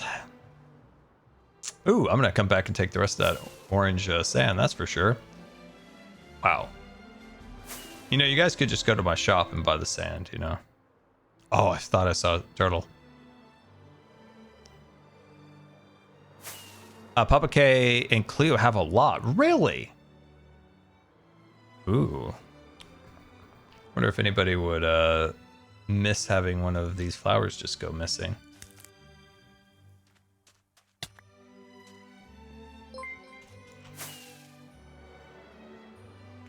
Nobody will know. Nobody will know. Just between you and me. There is no sand left here. And there are no turtles. The real Bam Dam tipped $20. Two things. One equals please consider giving the dolphins some enrichment or toys. They need lots IRL. Two equals what is your favorite dinosaur? Ooh, what a great question. First of all, thank you so much for the tip. Incredibly generous and much appreciated. Yeah, that's a good idea to give them little things to do. That's a good idea. I wonder, just an idea off the top of my head, what if we had like a dispenser way up at like build height that dropped like a random blocks every once in a while into the exhibit? Or I suppose you could also have something, I think we see a turtle here. Yeah, let's go. Or maybe you could have something on the bottom of the exhibit that like pops just a random block up for the dolphins to grab onto. Be kind of cool, I think. Get yourself in there. There we go. Ooh, can I have this? Oh, can I have this? Yeah, let's go. Let's go. I've actually never seen those on the surface like that. I do want to see if I can hold two boats at once and get two of these turtles here. Hey there, buddy. You want to get in my boat? You want to get in my boat? It's pretty cool. I don't think we can lead them, no. They're not leadable. Never quite know what's leadable or what's boatable half the time, but I don't think these are leadable. You're just gonna chill out underwater? You gonna do your thing? You wanna come up to the surface? I got snacks up here. I got snacks. I got pizza. Turtles love pizza. Come on. Come on, I got pizza in that boat. Why do I feel like I'm kidnapping the turtle? Seaweed, really? Okay, seaweed will bring him over, huh? I don't have anything to grab that seaweed. I don't think you could do a silk touch.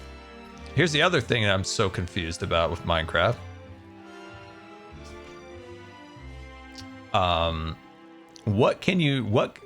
They're just like Star Wars needs to like, oh, I have no ender chest. Need to like maybe kind of refine a little bit. Minecraft, like, what can we use our silk touch? Some bushes we can use, some we have to do shears. Like, I feel like they need to like kind of like hone in a little. Hone in on what is what. Like, I think for the new bushes, right? Quite a few of them you can actually use Silk Touch. But you can't do that on, say, a fern.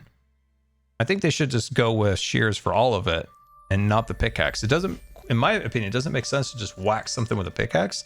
But with the shear, it makes, in my opinion, far more sense. So, because it's hard to know, like, what thing can use the shear and what can't. I think they should all just use shears and kind of avoid the pickaxe, because it doesn't make sense to take like a giant pickaxe and like whack a delicate bush. Because I was trying to get the new foliage for stuff, and I was like, does this make sense? Does this make sense? What about a Silk Touch hoe? Yeah, I think a Silk Touch hoe could make sense. But a pickaxe and stuff like that doesn't quite make 100% sense. A Scar, drive the boat into the turtle when it's on the surface. I'm going to see if I can get one closer to shore now. I'm going to grab this one and be off. Oh, what's my favorite dino? You're right. X300. Hello, Scar. Hello there. Would you compare your marine exhibit to Living with the Land? Living with the land. We're living with the land. It could be a little bit like Living with the Land. It could. I like that. My favorite dinosaur. You know, there's always props to like the T-Rex. It's just such a silly goose with his little hands. But I've always liked that one dude with the big scales on the back. And then the one dude with the tall neck, long neck. I like long neck guy.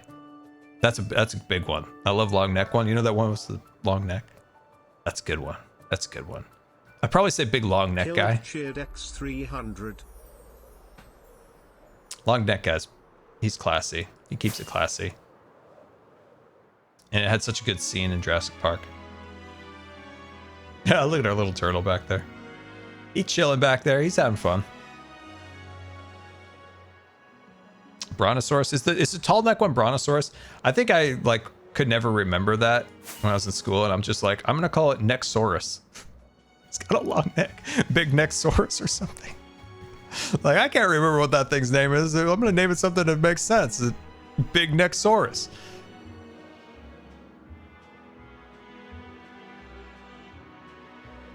Oh, it's Tigger, my dude. It's Tigger. Tigger's the coolest.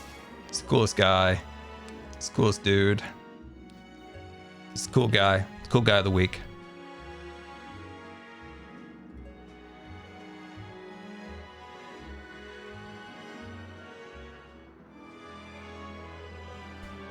Are we just like 1,000 miles away? Like, how far are we out?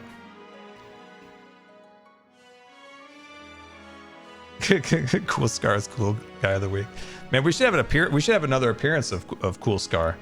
Cool Scar is like top tier. Oh, there's turtles. Oh my god, there's turtles back by the charity event area. You kidding me? Are you kidding me? That'll be way easier to get. But at least we got this one over here. Nice, nice, nice, nice, nice. Now, I'm not sure this turtle is going to love the wood of the beach, but there is nice sand up there that the turtle can get to.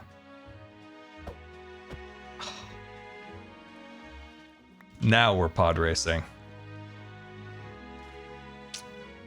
Hey, don't jump over that rail. Oh, dear. Oh, no, no, no. No, this is a dolphin rescue. Oh, golly. Jeez. Oh, crud. Oh, no. Oh, no. I got this. I got this, guys. Don't worry. Don't worry. I've got it. I'm on the timer here. Okay. Okay.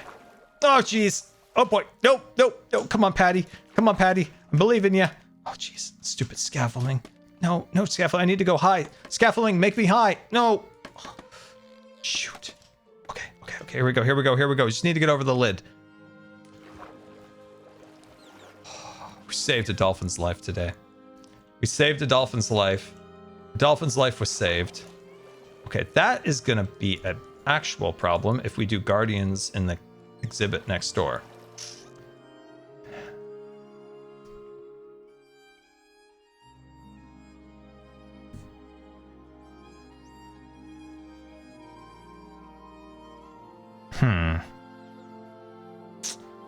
All right. Question, actually, do dolphins attack or do guardians attack dolphins? Chirp Trip cheered X300. Love the music you use in the background of your streams. It reminds me of watching Winnie the Pooh for some reason. It's great. Oh, it is great. Tara set that playlist up for us. As I said, I have little taste in fashion, music, or anything.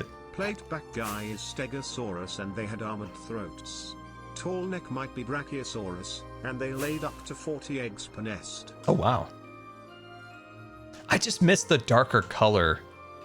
I just feel like it's too light. I feel like I do need that darker band down there. So we'll play with that. We'll play with that. They don't attack dolphins. Okay, so maybe we could get away with not having the barrier there. Okay. We might be able to get away with that, not having that. I do have, there's my other guardian. Question. So do guardians only attack squid then?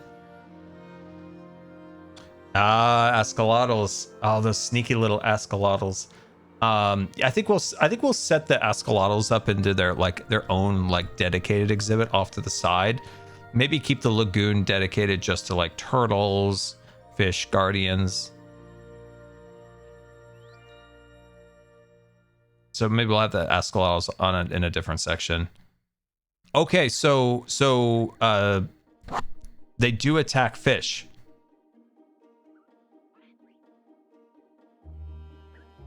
Okay, so guardians do attack fish. Okay. That's what I was trying to avoid, that issue. Well, I wonder if maybe it's okay if the dolphins cross between the different ponds, but I bet a guardian wouldn't go over this edge, so we can kind of keep them separate. Okay. Okay. Well, we'll think about it. We got a lot to think about. And as we get both exhibits complete, we can work on like the mixture ratios and like figure out how to keep the mobs that don't like each other away from each other. We don't want any attacks. We don't want any attacks. That would be that'd be unfortunate.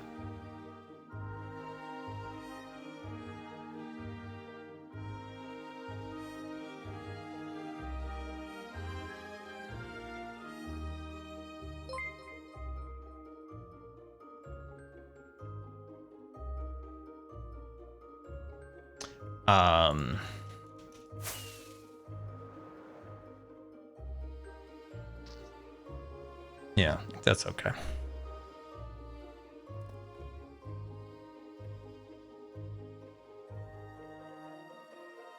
One of the dolphins glitched at the bottom? What the heck's going on down here?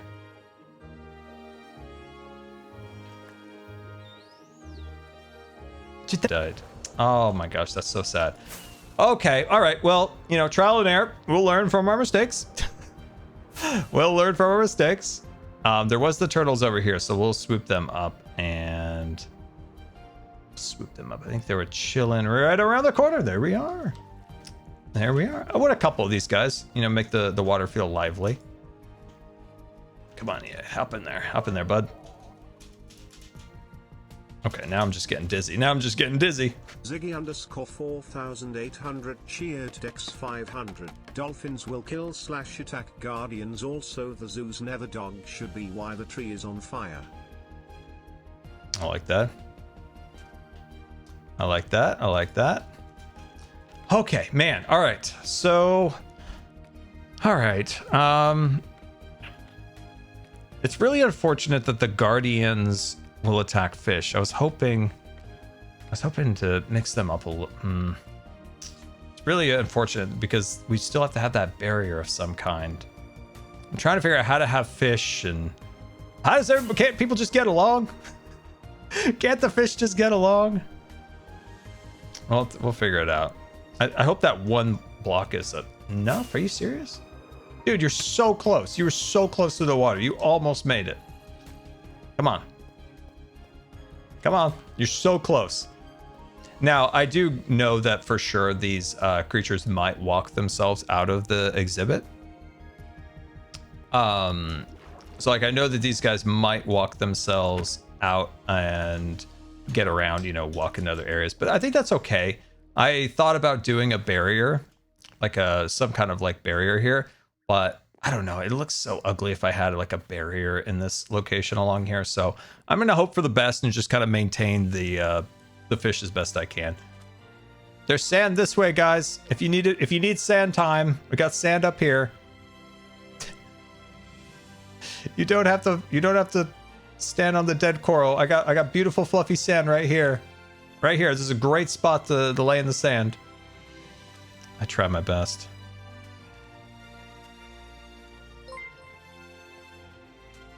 What if they despawn? Turtles, I do not believe will despawn. Dolphins, different story. The Lagoon. You could even call me a lagoon. What? Dolphins will kill attack guardians. Also the zoos. Oh, I see what you mean. The nether dogs is why the tree caught on fire. Oh, that's clever. That's clever. And then what was the other question? Giant fan of Lagoon, you could call me. Okay. Man, I'm gonna have to really think about how all these mobs are gonna interact and live in this exhibit, because that's a little bit of a bummer that they keep trying to kill themselves.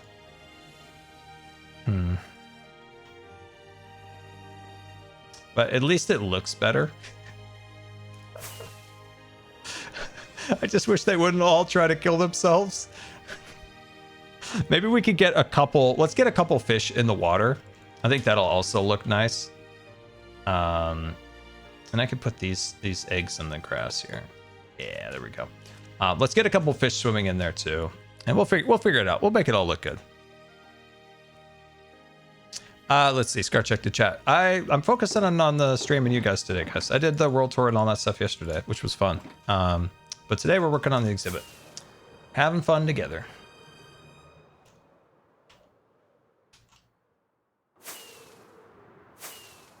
All right, let's go grab some tropical fish and get them in there. Then we'll get all sorts of little...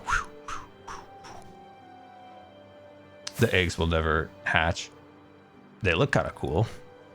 Do they need to hatch? They look kind of cool. Zombie will probably stomp on them, that's true. All right, let's see if we can get some of the fishes. Let's see what we got. Who's got some fancy colors? I want some colorful fish. Ooh. Got the LA Laker fish over here. Oh, this would just look like the LA Lakers. Wait, why am I not? Oh, I'm filling buckets, not actually catching fish. All right, so we got 3 of those. That's a good number for now.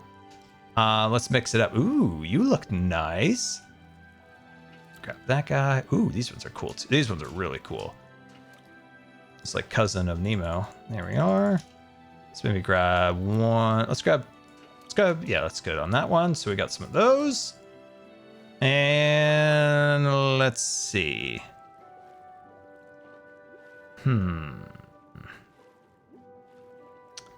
Have I already caught all the fish out here? There is so little fish out here.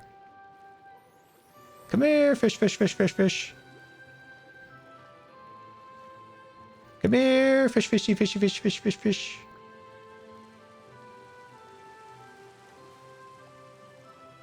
Oh, there's some. My gosh, I've like never not just found a ton of fish immediately at here. All right, that's decent. Oh, what in tarnation are those? Oh, dude, those look freaking cool. How many buckets do we have left? Oh, we got 2. Darn it. These are really cool looking fish. Okay, let's go put these guys in their spot. Ooh, we can sleep. That's a 10 out of 10 landing. Almost died, but made it into the bed. Title, Scar kidnaps animals. They're having fun. Q&A Scar, have you been to Big Sur?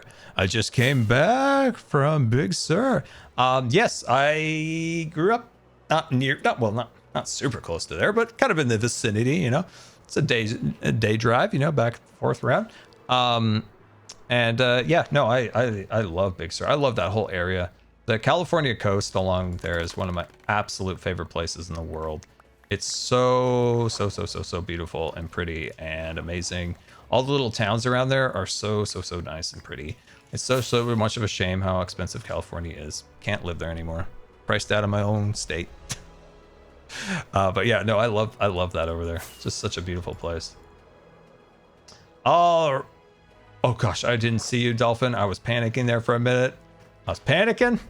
Dude, I just feel like we're probably going to end up losing all of our fish, or our dolphins. We're just going to constantly have to replenish. Because I have a problem with my own self, is that I often go over aesthetics over function. And some of this is obviously not super functional, but it's aesthetically pleasing. So that's a problem. Oh, let's go. Let's go. Do dolphins eat fish? I do not think they do. That's one thing I can probably definitively say that doesn't happen. Yeah, I don't think that happens.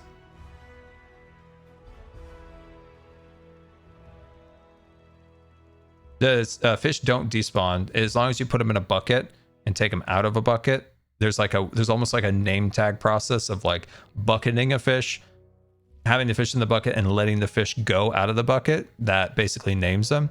They implemented that in the aquatic update back in like 2018, I think.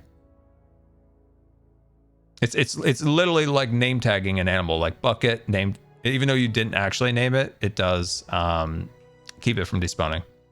Because people back then during the snapshots were like, bro, like I got my sweet fish in my aquarium, and now they're like despawning. And they're like, we got you.